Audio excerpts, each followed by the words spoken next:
اعوذ باللہ من الشیطان الرجیم، بسم اللہ الرحمن الرحیم۔ دیکھیں، ہم نے اس دن آیت نمبر 151 پڑھی تھی سورہ بقرہ کی، اور اس میں اللہ تعالیٰ نے بتایا تھا کہ اللہ تعالیٰ نے نبی کریم صلی اللہ علیہ وآلہ وسلم کو کیوں بھیجا۔ اللہ نے اس آیت میں فرمایا کہ اس لیے بھیجا کہ وہ تلاوت کریں تم پر ہماری آیتیں، اور وہ پاک کریں تم کو، اور وہ تمہاری گندگیوں کو دور کریں۔ اگر پاک کا ترجمہ ہم ایسے لیں، کتاب کی آیت کے تھرو گندگی دور ہوتی ہے، ٹھیک ہے۔ اور اس کے بعد آیا کہ وہ سکھائیں تم کو کتاب اور حکمت، یعنی کتاب کو بریف کریں تم کو، کتاب کے اندر جو حکمت کی باتیں ہیں وہ سکھائیں، اور سکھائیں تم کو جو نہیں تم جانتے ہو، ٹھیک ہے۔ اس کے بعد آیت آئی، آیت نمبر 152۔ لیکن کیا چل رہا تھا شروع سے کہ وہ نبی کریم صلی اللہ علیہ وآلہ وسلم کی بات نہیں مان رہے تھے، وہ اپنے دین پر تھے جھوٹے، یعنی ان کے دین کو اللہ تعالیٰ نے کہا ان کی خواہشات اہواءہم کہا تھا، یعنی انہوں نے ایک جھوٹا دین گڑھ لیا تھا۔ اور نبی کریم صلی اللہ علیہ وآلہ وسلم نے جو آ کر ان کو بات بتائی قبلے کے بارے میں بھی، اور اللہ کی کتاب کے قواعد بھی بتائے، تو وہ جانتے بوجھتے ماننے کو تیار نہیں تھے۔ اور جو لوگ نبی کریم صلی اللہ علیہ وآلہ وسلم کی بات مان رہے تھے، اس کو بھی ان لوگوں نے بے وقوف اور دوسرے سٹائل سے تنگ کرنا شروع کر دیا۔ تو اللہ تعالیٰ نے پھر نبی صلی اللہ علیہ وسلم سے فرمایا کہ آپ کسی کی بھی بات مت مانیے گا، جو حق ہے آپ حق پر ہیں، اور جو حق ہے اسی کو مانیے گا۔ آپ مجھ سے ڈریں، اور ان سے ڈرنے کی کوئی ضرورت نہیں ہے۔ اور اللہ نے پھر تمام لوگوں کو بتایا کہ نبی کو کیوں بھیجا جاتا ہے، تمام نبیوں کو بھیجا کیوں جاتا ہے۔ وہ اپنے کسی مقصد کے لیے نہیں آتے، وہ ہماری زندگی کو بہتر بنانے کے لیے آتے ہیں، ہماری آخرت کو بہتر بنانے کے لیے آتے ہیں، کیونکہ وہ اللہ کی کتاب لے کر آتے ہیں اور اسی سے ہم کو سمجھاتے ہیں، ٹھیک ہے۔ اس کے بعد اللہ نے فرمایا کہ فَاذْکُرُونِی، پس یاد رکھو مجھ کو، اذکرکم، میں بھی یاد رکھوں گا تم کو۔ یعنی اس پر بھی آپ دیکھو کہ کیا لوگ کبھی کبھار کہتے ہیں کہ کیا اللہ بھول جاتے ہیں، تو بات کو ذرا عقل سے سمجھنے کی کوشش کرو۔ قرآن عقل پر بلاتا ہے کہ تم مجھے یاد رکھو، یعنی تم کو جس مقصد کے لیے اس دنیا میں بھیجا گیا ہے اس کو یاد رکھو، کہ تم کو اس دنیا میں اللہ کے بتائے ہوئے اصولوں کے مطابق زندگی گزارنی ہے۔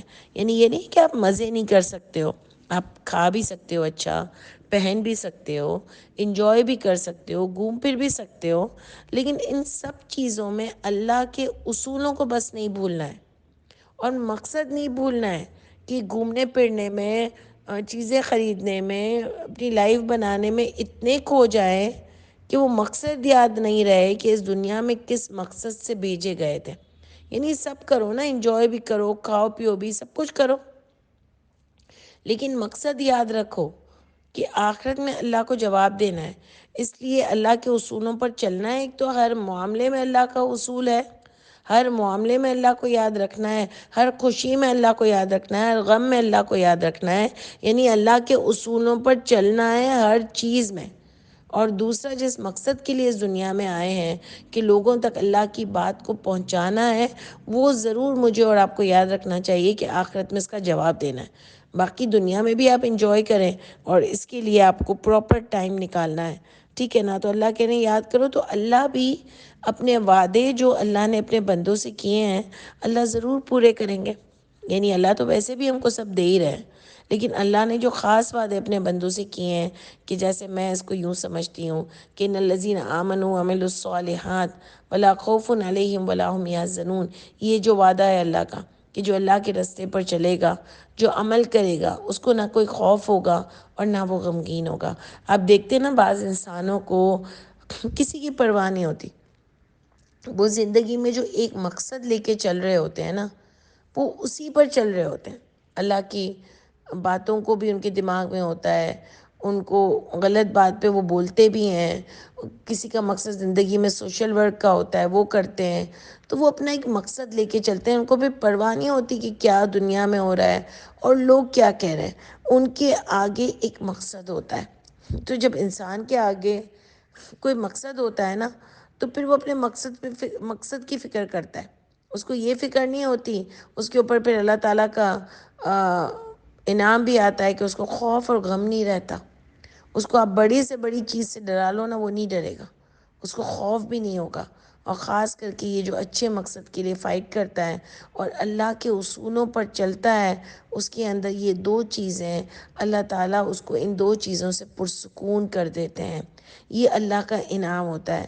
اللہ کے لیے جب بھی پرانے وقتوں میں جنگ لڑی گئیں، اللہ نے اس جنگ لڑنے والوں کو بھی طرح طرح سے سکون دیا۔ جیسے ان کے اوپر اللہ نے بارش بھیج دی، اللہ تعالیٰ نے ان کے اوپر مطلب ان کو نیند دے دی کہ تاکہ وہ آرام سے اٹھیں اور فریش ہو جائیں۔ اٹھنے کے بعد وہاں اللہ تعالیٰ نے فریش کا ورڈ یوز کیا، اللہ تعالیٰ نے گرا لگا دی۔ جیسے موسیٰ علیہ السلام کی ماں کے بارے میں اللہ فرماتے ہیں، جیسے اصحاب کہف کے بارے میں اللہ تعالیٰ فرماتے ہیں۔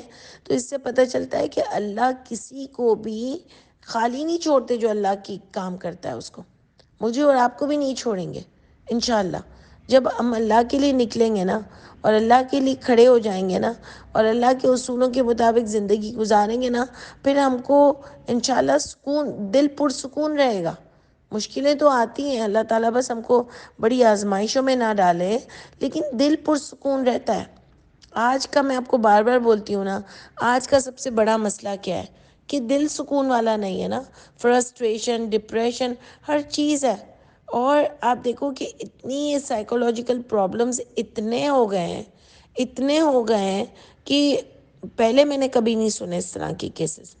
اور دوسرا یہ سب کیا ہوتا ہے، یہ دین سے دوری ہوتی ہے، ہم مٹیریلسٹک ہو گئے ہیں، ہم کو کوئی چیز پوری ہی نہیں ہو رہی، ہم کو لگتا ہے یہ نہیں ہے میرے پاس، وہ نہیں ہے، فلانا نہیں ہے، یوں نہیں ہے۔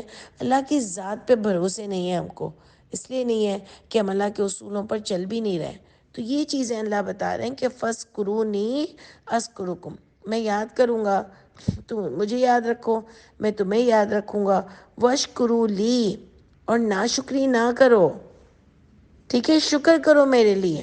وَلَا تَکْفُرُونَ، اور نہیں تم کفر کرو، یعنی شکر کرو، جو بھی اللہ نے دیا ہے اس پر شکر کرو، اللہ نے اتنی پیاری کتاب دی ہے اس پر شکر کرو۔ تو دیکھیں شکر کا ہمیشہ ہم آپ کو سمجھاتے ہیں کہ شکر کیا ہوتا ہے، کہ صرف منہ سے پڑھ لینا کہ شکر الحمدللہ الحمدللہ، یہ نہیں ہوتا، آپ کے دل میں یہ اترنا چاہیے بات۔ جیسے شکر کسی چیز کی قدر کیا ہوتی ہے، کہ کتاب اللہ تعالیٰ نے مجھے اور آپ کو دی ہے تو اس کی قدر کیا ہوگی کہ آپ اس کتاب کو سمجھو اور اس پر عمل کرو۔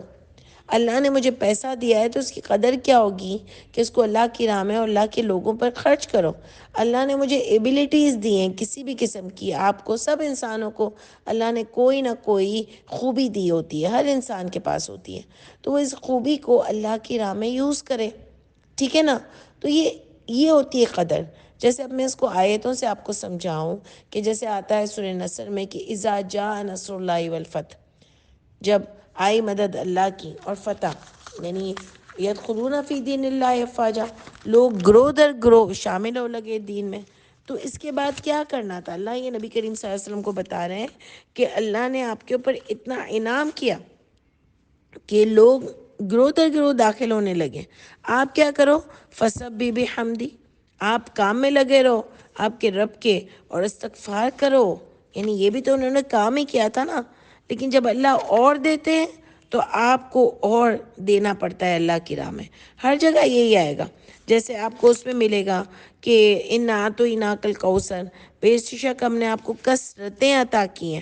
اب آپ کیا کریں، فَصَلِّ لِرَبِّكَ وَانْحَرْ، یعنی آپ بھی اللہ کے کاموں میں لگ جائیں، فَصَلِّ لِرَبِّكَ، آپ جڑ جائیں اللہ سے۔ یعنی یہ کرنا ہوتا ہے جب آپ کو بہت دے دیا ہے، کثرتیں دی ہیں، تو آپ اس کا شکر کیسے کرو گے کہ آپ اور زیادہ اللہ کے کام کرو گے۔ یہ اللہ تعالیٰ مجھے اور آپ کو قرآن سے سمجھا رہے ہیں کہ شکر کے کیا میننگ ہوتے ہیں۔ شکر صرف منہ سے نہیں ہوتا، عمل کر کے دکھانا ہوتا ہے۔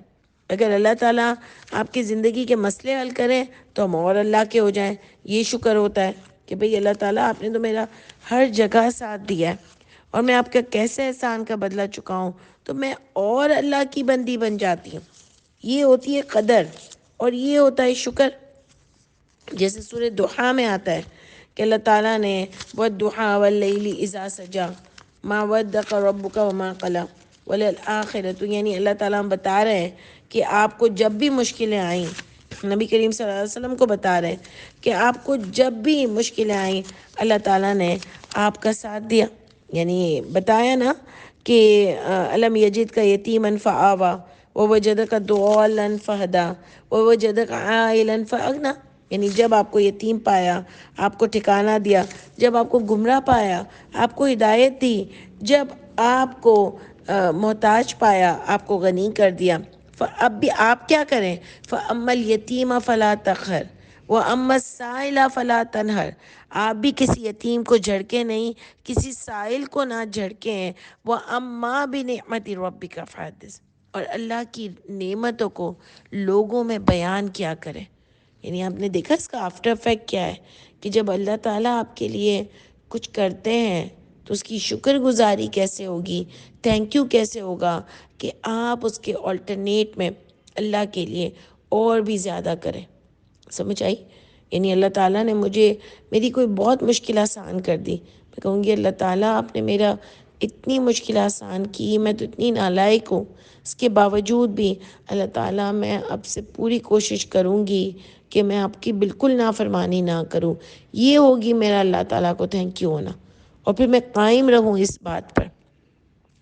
جیسے تہجد میں آنکھ کھلے، اللہ تعالیٰ آپ کی اتنی رحمت ہے، آپ نے مجھ جیسی بندی کی آنکھ کھلوا دی. اللہ تعالیٰ آپ نے مجھ جیسی بندی کو یہ قرآن سمجھا رہے ہیں. اب جو میں پڑھوں گی اللہ تعالیٰ میں پوری کوشش کروں گی میں ان پر عمل کروں. تو آپ میرا مقصد سمجھ رہے ہیں کہ عمل یہ ہوتا ہے، شکر یہ ہوتا ہے. اللہ نے آپ کو اولاد دی پیاری سی، آپ کو گیا اللہ تعالیٰ میں اس کو بالکل آپ کی راہ میں بڑا کروں گی. یعنی یہ نہیں کہ حفظ کروا دوں گی، چلو حفظ بھی اچھی چیز ہے، لیکن میں قرآن اس کو سمجھاؤں گی، میں خود بھی قرآن سمجھوں گی، اس کے اصولوں پر چلوں گی، اور اللہ اپنی اولادوں کو بھی قرآن کے اصولوں پر چلاؤں گی. آپ کا بہترین بندہ بنانے کی پوری کوشش کروں گی. آپ میری مدد کیجیے گا اللہ تعالیٰ. یہ جیسے بی بی مریم کی ماں نے کہا تھا نا کہ اللہ تعالیٰ میں آپ کی راہ میں لگاؤں گی، جو بھی مجھے پیدا ہوا، بیٹی ہو یا بیٹا. اور دیکھیں اللہ تعالیٰ نے بھی کیا قبول کیا، بہترین قبول کیا حضرت مریم علیہ السلام کو.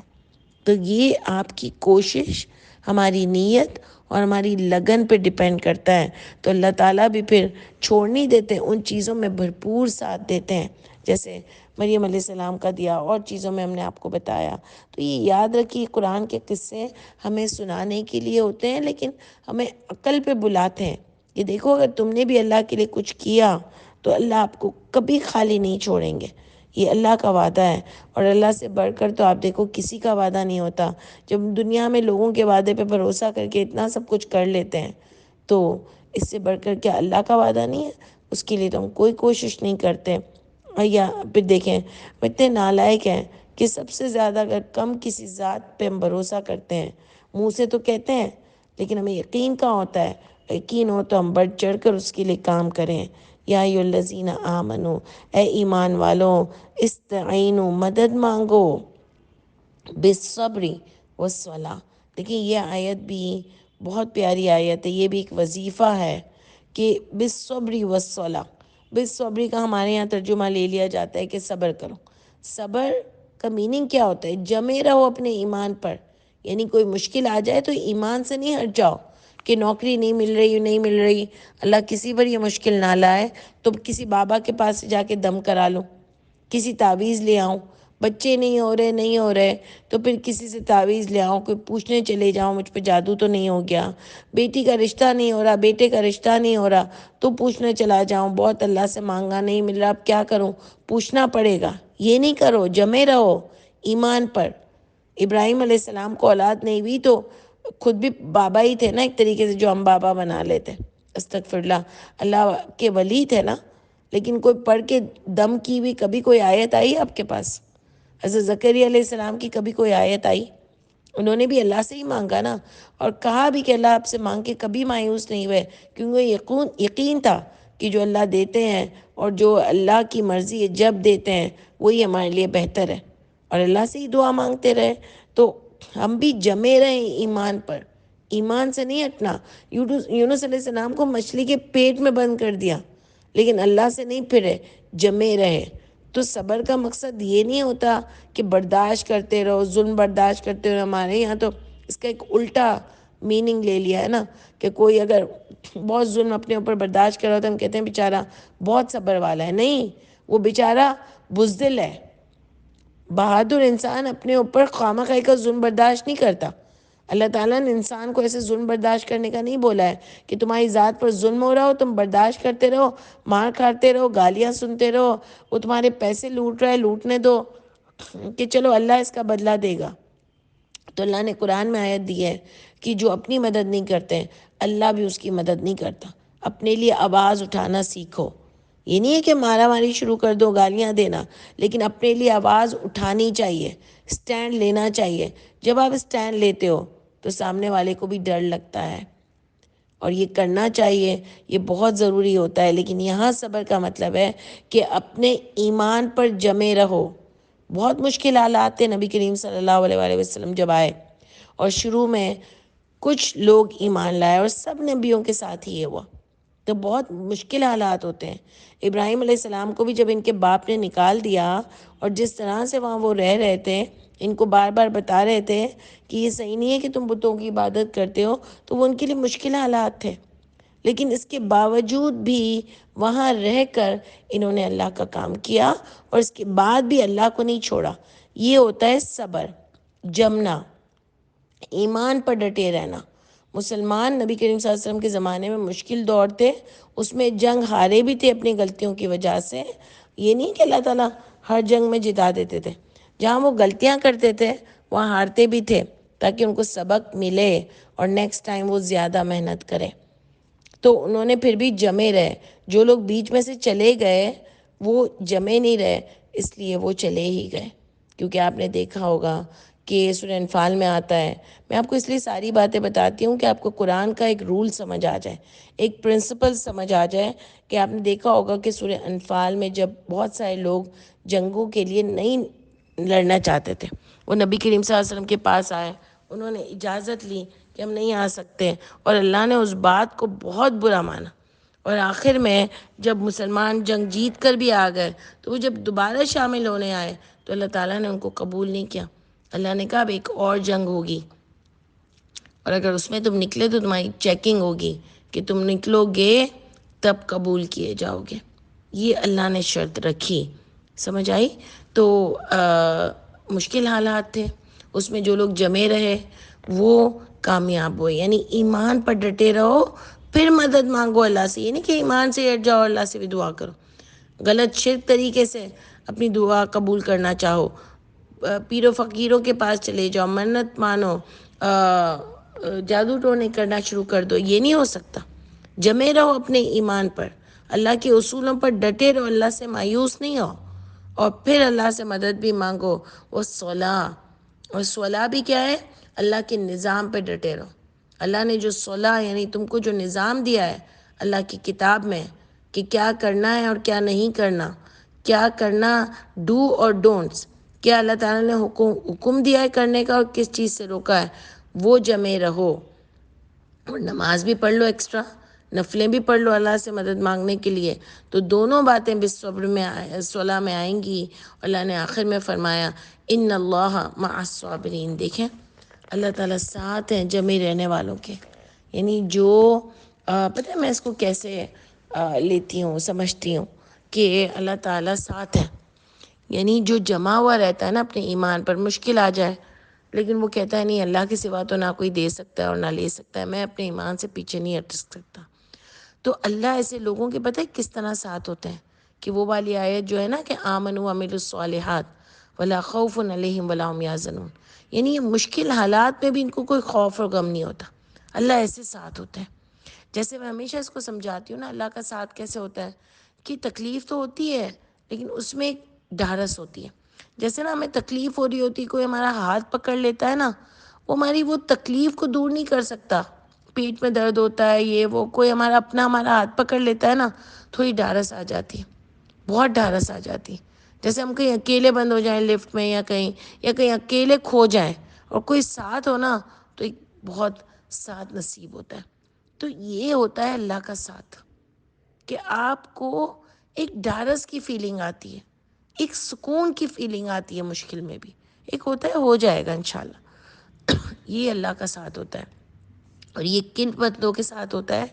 جو اللہ کے ایمان پر اپنے جمے رہتے ہیں، اللہ کے اصولوں پر جمے رہتے ہیں، اور پھر ایکسٹرا کی عبادت بھی کر لیں تو سونے پہ سہاگا ہے۔ تو اسی لیے ان پرنسپلز کو ضرور یاد رکھیے گا۔ اللہ تعالیٰ میرے اور آپ کے بھی ساتھ ہوں گے اگر ہم جمے رہے، اپنی زندگی پر اپنے ایمان پر کمپرومائز نہیں کیا اور اللہ کے اصولوں پر جمے رہے، تو انشاءاللہ یہ ٹھنڈک مجھے اور آپ کو بھی نصیب ہوگی انشاءاللہ تعالیٰ۔ سبحان ربک رب العزت عما یصفون وسلام علی المرسلین والحمد للہ رب العالمین۔ السلام علیکم ورحمۃ اللہ وبرکاتہ۔